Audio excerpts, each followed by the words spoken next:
बिस्मिल्लाहिर्रहमानिर्रहीम। Rabbi ज़िदनी इल्मा। Dear students, अस्सलाम वालेकुम। हमारा आज का टॉपिक है क्लस्टर एनालिसिस। सबसे पहले हम देखते हैं ऑब्जेक्टिव ऑफ क्लस्टर एनालिसिस।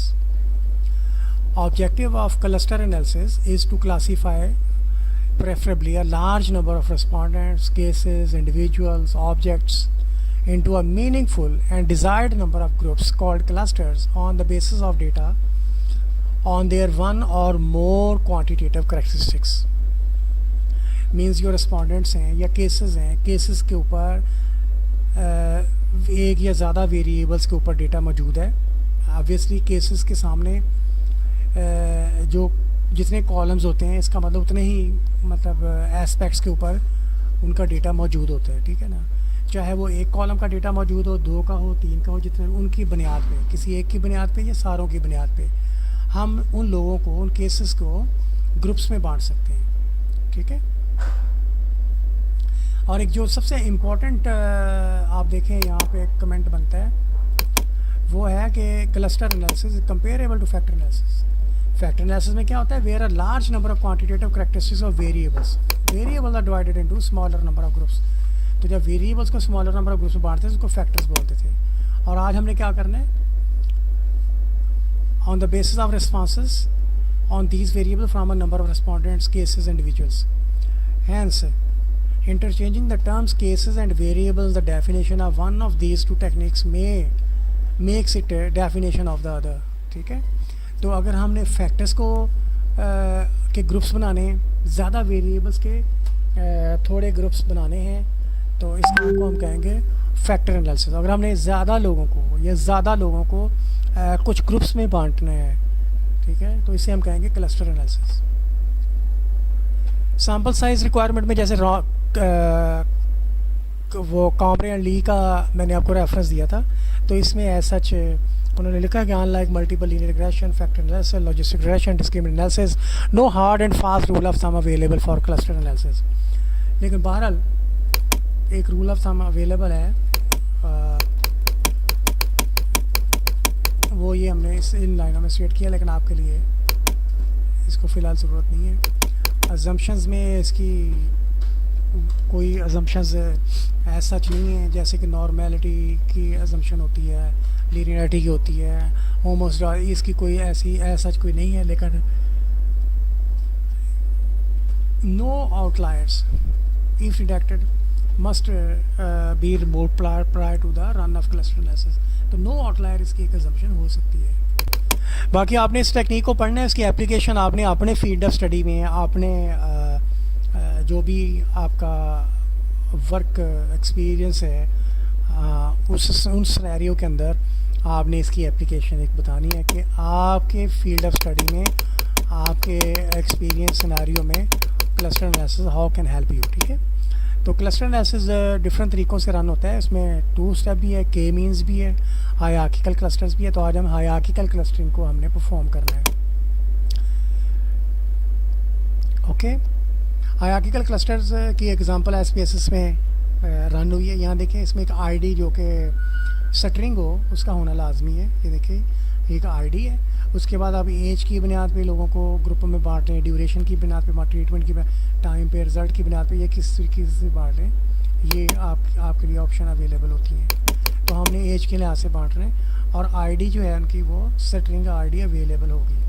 तो यहाँ ये मेंशन है, वेरिएबल टाइप जो है ना वो स्ट्रिंग होगा, इसका कहीं पे जिक्र आ सकता है, ये आप ज़हन में रखें। जिन लोगों को ग्रुपों में बांटना है क्लस्टर एनालिसिस के अंदर, उनको एक स्ट्रिंग आइडेंटिटी आपके पास होनी चाहिए। नेम को स्ट्रिंग बनाया हुआ आपने, या किसी रोल नंबर को स्ट्रिंग बनाया हुआ हो, ये लाजमी है। ये देखें, जैसे आईडी है, ये बाकी सारे आपके वेरिएबल्स जो हैं वो न्यूमेरिक टाइप के हैं, ये स्ट्रिंग टाइप का है, ठीक है, ये बहुत ज़रूरी है। आगे आ जाता है मेन्यू बटन्स। तो मेन्यू बटन्स में प्लीज़ आप जाएँ, देखें, एनालाइज, क्लासीफाई, हायरार्किकल क्लस्टर, ये आपके मेन्यू बटन हैं। Analyse, classify, hierarchical clusters. So क्या करना है कि हायरार्किकल क्लस्टर पे जब आप क्लिक करेंगे, ये विंडो आपके सामने ओपन होगी। हमने एज के लिहाज से लोगों को डिवाइड करना था, तो एज को मैंने लेफ़्ट से राइट पे फेंक दिया, ठीक है। और जो आईडी आपकी होती है ना, जो स्ट्रिंग आईडी होती है, तो उसको आपने यहाँ पे लेबल केसेस बाय वाले ये स्लॉट में आपने फेंकना है। स्ट्रिंग आईडी का ये होता है कि इसमें 3 सर्कल्स होते हैं, साथ में ए लिखा हुआ आता है। ओके, उसके बाद हमने स्टैटिस्टिक्स वाला जो मेन्यू बटन था दबाया, तो वहाँ एग्लोमरेशन शेड्यूल को आपने करना है, चेक करना है इस बॉक्स को, ठीक है। और इसके बाद प्लॉट वाला जो आपका पुश बटन है, यहाँ देखिए पुश बटन आपका प्लॉट वाला भी था, स्टैटिस्टिक्स वाला भी था। तो प्लॉट वालों में आपने ले जाके डेंडोग्राम को क्लिक करना है, ठीक है। बाकी मेथड वाला बटन और सेव वाला बटन आपने अनटच रहने देना, ओके का बटन दबाना है, तो आउटपुट रन हो के ये एग्लोमरेशन शेड्यूल आपके पास आ जाएगा। एग्लोमरेशन शेड्यूल में अगर आपके बारे आपसे पूछा जाए कि what information is depicted by the agglomeration schedule, तो आपने कहना है कि कौन सा केस किस ग्रुप में कब कहाँ गया। तो all this is told in agglomeration schedule. पहले देखें आप 6 और सबसे पहले 6 और 41 आपस में मिले, ठीक है। और 6 और 41 के बाद आगे क्या लिखा हुआ है, या देखें आगे 27 लिखा हुआ है। तो बाकी 27 स्टेप में जाके वो फर्दर किसी से मिलते हैं। ये देखें 28 और 32 ज़्यादा क्लोज़र होने की वजह से, कम डिस्टेंस होने की वजह से एक दूसरे से मिले। फिर छठे स्टेप में मिले, छठे स्टेप में ये ग्रुप ज़्यादा एक्सटेंड हो गया। फिर क्या हुआ, 28 और 32 में से 28 ने 20 के साथ उसको साथ में आपने शामिल किया, इस तरह करके है। तो एग्लोमरेशन शेड्यूल जो है ना, shows the cases which join on stage 1 and onwards to make clusters. तो कौन किसको मिल रहा है, किस स्टेज पे मिल रहा है और फर्दर किस स्टेज पे जाके मिल रहा है, ये सारा एग्लोमरेशन शेड्यूल में बताया जाता है। ठीक हो गया।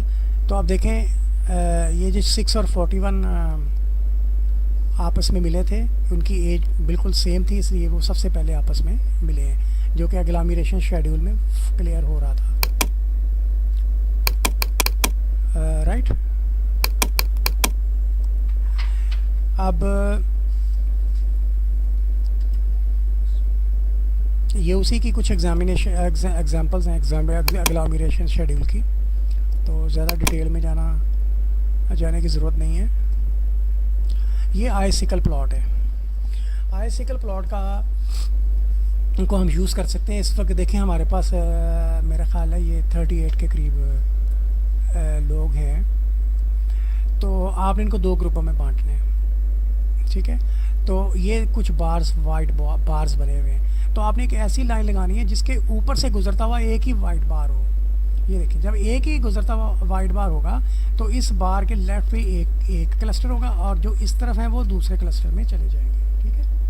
अगर आपने 3 ग्रुपों में बांटना है तो आप ये कोशिश करें कि इस एक ऐसी लाइन लगाएं जिसके ऊपर से सारे निकालते हुए 2 वाइट बार्स हो, यानी कि 2 वाइट बार्स हैं। तो अब आपके पास 3 क्लस्टर बन जाएंगे।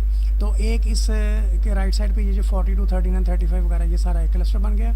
इन दोनों बार्स के दरमियान जो है ये वाले ये दूसरा क्लस्टर बन गया, और इस बार के जो लेफ्ट पे है ये तीसरा क्लस्टर बन गया। अगर आपने 4 बनाने हैं तो आपने इस तरीके से लाइन लगानी है कि 3 बार जो है ना इनके ऊपर से सर निकाल लें। जैसे ये एक बार ऊपर निकल रहा है, इसके ऊपर से निकल रहा है, एक के ऊपर से 3 निकल रहे हैं। तो जब 3 इसके ऊपर से जा रहे हैं तो ये देखें 4 क्लस्टर बन जाएंगे। ये जो लोग हैं 9, 40, 21, 14, 18, 38 ये एक क्लस्टर में आ गए, और ये जो थे ये दूसरे क्लस्टर में आ गए, ये वाले यहाँ तक, ठीक है। और फिर आगे लाइन आ गई, फिर ये एक क्लस्टर में आ गए, फिर इस तरफ ये सारे जो हैं वो एक क्लस्टर में आ गए। तो जितने ग्रुप्स में आपने बांटना है लोगों को, केसेस को, तो अगर आपने 2 ग्रुप्स में बांटना है तो एक ऐसी हॉरिजॉन्टल लाइन लगाएं जिसके ऊपर से सिर्फ एक बार गुजर रहा हो, ठीक है, जैसे अभी मैंने आपको बताया।